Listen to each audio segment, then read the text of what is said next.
Tout petit, je démontais tout. Il fallait que je comprenne. Je voulais savoir comment c'était fait à l'intérieur. Je devais avoir 11-12 ans. Il y a la montre transparente Swatch qui est arrivée. Donc là, on me l'a offerte et j'étais très content parce que je pouvais voir ce qu'il y avait à l'intérieur. À 15-16 ans, lorsque j'ai découvert les surréalistes, et donc la démarche d'un Duchamp ou d'un Magritte ou d'un Delvaux, donc m'ont profondément touché et inspiré. Et puis de ça, en fait, j'ai pu remarquer par exemple qu'un Magritte jouait souvent avec l'objet. On retrouve des thèmes d'objets dans ces tableaux. Et pourquoi ça me parlait, j'en sais rien, je sais pas. Tout le contexte de la cambre, la rencontre avec d'autres disciplines, que ce soit la peinture, le dessin, la sculpture. Donc on était dans un bain où tout était brassé, où on discutait. Donc tout à coup on comprend l'ouverture. Je pense que peut-être la plus belle des rencontres, c'est peut-être l'ouverture. Le chef d'atelier, donc peut-être le maître, donc, qui était Monsieur Andy Jacobs. Certains après-midi, on était à table, on l'écoutait et on provoquait un débat comme ça, mais qui était extrêmement enrichissant. Le soir en rentrant, ce débat-là n'était pas encore fini. Il durait des semaines. À mon avis, c'est peut-être ça le plus important pour un designer, c'est apprendre à regarder, apprendre à observer. Et ça peut commencer très tôt, c'est le fait d'être curieux. Tout est source d'inspiration, absolument, absolument tout. Une conversation, une rencontre au coin de la rue, le fait de trébucher sur un trottoir, on va dire mais pourquoi ce trottoir est fait comme ça. On note ces petites observations régulièrement et c'est de là qu'on part pour développer.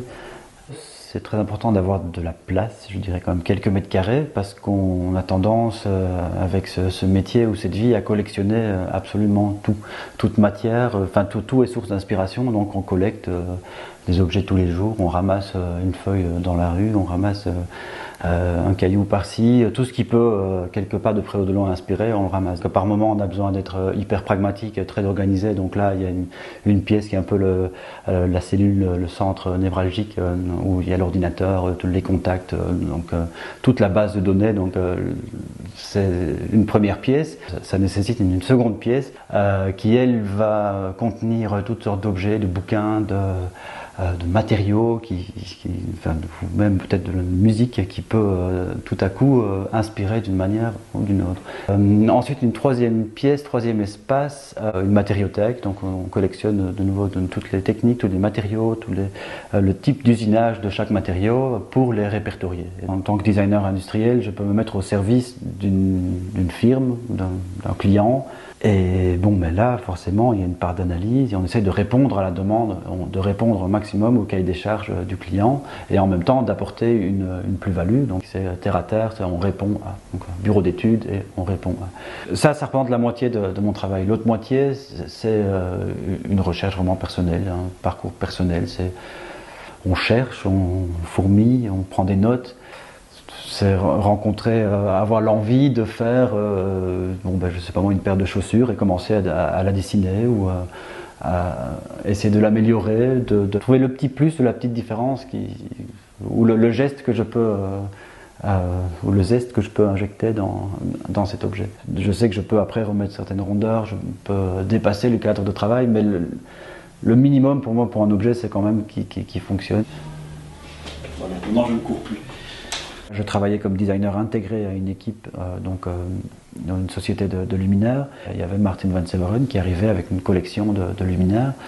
Et donc pendant 2 ans, j'ai eu la chance de pouvoir collaborer étroitement avec lui sur le développement. Donc c'est peut-être aussi cette rencontre qui m'a dit lance-toi tout seul, prends cette liberté et va voir à gauche, à droite, travaille différents objets, différentes matières et fais avec ton identité, travaille sur plusieurs objets. Donc je ne sais pas si on peut parler de carrière ou d'objets marquants. C'est plutôt aussi d'un coup de bol ou coup de chance ou tout à coup. Donc, quand j'ai commencé à 6 ans, j'ai envoyé quelques dessins donc, à Ligne Rosée. Donc ils m'ont répondu comme quoi ils étaient intéressés par tel ou tel objet. J'avais jamais à l'époque travaillé le verre et j'ai fait ça d'une manière extrêmement naïve. Donc j'ai commencé à faire ce développement, à tracer une première série de vases que sont ces grandes bonbonnes Donc ces bulles de verre, c'était pris, c'était présenté, puis la presse s'est intéressée à ça. De ça, on a fait une deuxième collection, donc on a fait les luminaires, de ça, et depuis, depuis 6 ans, chaque année, on a sorti donc, des séries d'objets avec Ligne Rosée. En parallèle de ça, c'était la rencontre avec Domani, donc l'équipe de Domani. On s'est rencontrés sur le salon de Paris, et puis je suis tombé sur leur collection, ensemble de peaux et de matières, de proportions, enfin j'étais fasciné. Et j'ai juste dit, bon ben voilà, je suis jeune designer mais je veux travailler pour vous parce que voilà. Ils m'ont dit, oh ben, venez nous voir, on est en Belgique. Ah ben nous aussi on est en Belgique. Et donc eux faisaient des pots. Ils m'ont donc glissé à l'oreille. On souhaite commencer à faire aussi du mobilier d'extérieur. Il fallait faire la jonction, donc là c'était symbolique, entre le pot et le mobilier. Donc mobilier d'extérieur, l'assise. Donc je suis arrivé avec ce dessin d'un pot qui, étiré, faisait le banc. Donc avec cet objet hybride qu'on a appelé In-Out. Je pense quelques semaines après, le premier prototype était là. En général, c'est une année ou deux, je dirais, de l'idée jusqu'à l'aboutissement de l'objet, jusqu'à sa commercialisation. Donc c'est assez long, il faut un sang-froid, il faut de la patience, beaucoup de patience.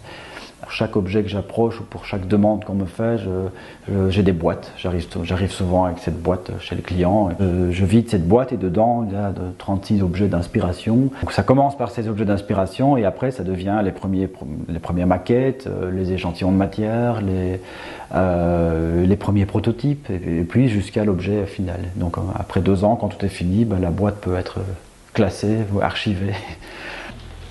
Non, voilà. C'était ça. Je t'ai ramené papa. Oh, tu m'as ramené à pied, c'est gentil, ça le fait. Une toile. Ma toile, c'est bien, merci.